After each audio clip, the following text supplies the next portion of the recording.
शब्बीर तो देखेगा माशाल्लाह। गुज्जर दा खड़ाक गुजरात गांव रहमानिया के मुमताज जमींदार चौधरी बहादुर वेलफेयर सोसाइटी रहमानिया के चेयरमैन, अजीम बाप के अजीम बेटे चौधरी मोहम्मद अकरम गुज्जर मरहूम के साहबजादे, हर दिल अजीज मिलनसार खुश मिजाज शख्सियत के मालिक चौधरी वकार अकरम गुज्जर ने एक ईसाई मुलाजिम को मुसलमान करके जन्नत का टिकट खरीद लिया।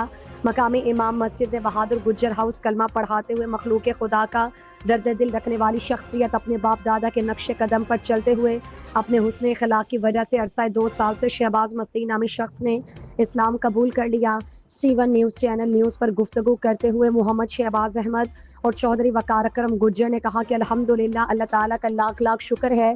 फैज़ान नज़र करम आले नबी औलाद अली पीर सैयद अली हसन शाह साहब की और बलेसरावाला डिंगा शरीफ की दुआओं का सदका अपने मुलाजिम भाई को मुसलमान करके दिली सुकून मिला। चौधरी वकार गुज्जर फैमिली मेंबरान चौधरी बहादुर वेलफेयर सोसाइटी रहमानिया, चौधरी एहसान गुज्जर, चौधरी मुबीन गुज्जर, अवामी खिदमतगार गैर सियासी दोस्तों की मौजूदगी में ईसाई मुलाजिम को मुसलमान करते हुए और एक दूसरे को मुबारकबाद देते हुए आइए सुनते हैं मोहम्मद शहबाज अहमद की ज़बानी। भाई जी अस्सलाम वालेकुम। जी वालेकुम अस्सलाम। की हाल है? खैरियत है? जी ठीक। ठीक हो?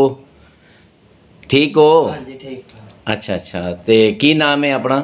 मेरा नाम जी पहले शहबाज सी, शहबाज मसीह सी। ठीक है। ਹੁਣ ਮੈਂ ਇਸਲਾਮ ਕਬੂਲ ਕਰ ਲਿਆ ਵੇ। ਹੁਣ ਮੇਰਾ ਨਾਮ ਮੁਹੰਮਦ ਸ਼ਹਬਾਜ਼ ਅਹਿਮਦ ਹੈ ਤੇ ਮੈਂ ਜੋ ਇੱਕ ਆਪਣੀ ਰਜ਼ਾਮੰਦੀ ਦੇ ਨਾਲ ਇਸਲਾਮ ਕਬੂਲ ਕੀਤਾ ਹੈ। ਵੈਲਫੇਅਰ ਬਹਾਦਰ ਹਾਊਸ ਦੀ ਤਰਫ ਤੋਂ ਜਿਹੜਾ ਮੈਂ ਅੱਗੇ ਵੀ 2-3 ਸਾਲ ਤੋਂ ਇਹਨਾਂ ਦੀ ਖਿਦਮਤ ਕਰਦਾ ਹੁੰਦਾ।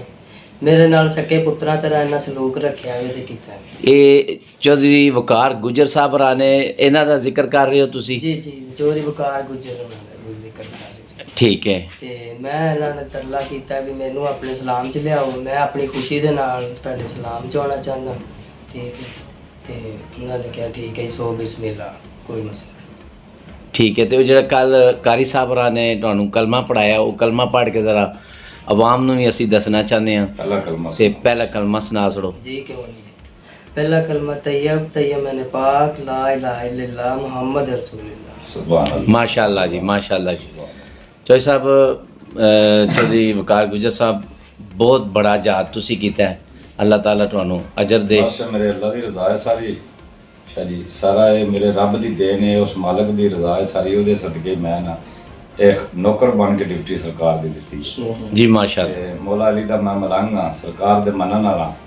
ते 2 साल तो इन्हों मैं तबलीग की इंज दी दित्ती है कि ये खुद मजबूर होया, इहदे अंदरों आवाज़ आई है कि मैं मुसलमान होना चाहना। जिंदाबाद। ਤੇ ਮੈਂ ਉਸੇ ਟਾਈਮ ਕਾਰੀ ਸਾਹਿਬ ਨੂੰ ਬੁਲਾਇਆ, ਸਾਡੇ ਜਾਮਿਆ ਮਸਜਿਦ ਮਸੀਹ ਕਾਰੀ ਸਾਹਿਬ ਇਮਾਮ ਸਾਹਿਬ ਨੇ, ਉਹਨਾਂ ਨੂੰ ਬੁਲਾ ਕੇ ਅਸੀਂ ਜਨਾਬ ਮੇਰੀ ਕਲਮਾ ਸ਼ਰੀਫ ਪੜਾਇਆ।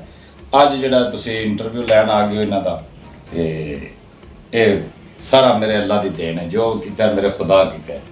ਅਸਾਂ ਨੇ ਵੀ ਡਿਊਟੀ ਦਿੱਤੀ। ਇਹ ਸਾਰੀ ਜਦੋਜਹਿਦ ਮੇਰਾ ਭਾਈ ਛੋਟਾ ਇਸਾਨ ਨੇ ਤੇ ਮੈਂ ਸਾਰੀ ਜਦੋਜਹਿਦ ਕੀਤੀ ਹੈ। ਤੇ ਇਹ ਬੰਦੇ ਨੂੰ ਆਪਣਾ ਪਿਆਰ ਮੁਹੱਬਤ, ਇਹਨੂੰ ਆਪਣਾ ਪੁੱਤਰ ਬਣਾ ਕੇ ਰੱਖਿਆ ਸੀ, ਅਖਲਾਕ ਨਾਲ ਇਹਨੂੰ ਇਸ ਤੋਂ ਲੈ ਕੇ ਆਂਦਾ। ਤੇ ਉਸ ਵਾਸਤੇ ਕਰਕੇ ਹੋਣਾ ਮੈਂ ਕਿਹਾ ਚਲੋ ਇਹਦਾ ਅੱਲਾ ਖੈਰ ਕਰੇ, ਦੀ ਆਖਰਤ ਵੀ ਸਿੱਧੀ ਹੋ ਜਾਏ, ਦੀ ਦੁਨੀਆ ਵੀ ਸਿੱਧੀ ਹੋ ਜਾਏ। माशाल्लाह जी माशाल्लाह, बहुत बहुत मुबारक है जी। खैर मुबारक जनाब, ਤੁਹਾਨੂੰ ਸ਼ਾਦੀ ਮੁਬਾਰਕ। खैर।